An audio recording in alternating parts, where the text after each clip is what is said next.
Leo tutaangalia vitu vya kuzingatia kabla ya kufungua kesi ya madai. Kitu cha kwanza ni chanzo cha tatizo au cause of action.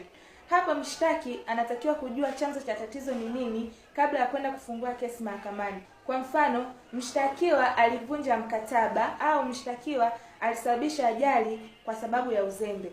Kitu cha pili, mahakama yenye mamlaka au jurisdiction of the court. Hapa mshtakiwa anatakiwa kujua ni mahakama gani ina mamlaka ya kusikiliza shauri lake, kwa sababu sio kila mahakama inaweza ikasikiliza shauri lako, kwa sababu mahakama zimepewa nguvu na ukomo wa kusikiliza mashauri, na sio kila shauri linaweza likasikilizwa mahakama ya mwanzo au mahakama ya wilaya. Cha tatu, doctrine of res judicata. Hapa inaeleza kuwa mshtaki hawezi kufungua kesi ambayo tayari ishatolewa maamuzi na mahakama yenye mamlaka sawa na ambayo ameenda kufungua kesi yake. Cha nne ni doctrine of res sub judice. Hapa inaeleza kuwa mshtaki hawezi kufungua kesi ambayo bado inasikilizwa na mahakama nyingine, kwa sababu kesi moja haiwezi kasikilizwa na mahakama mbili zenye mamlaka sawa.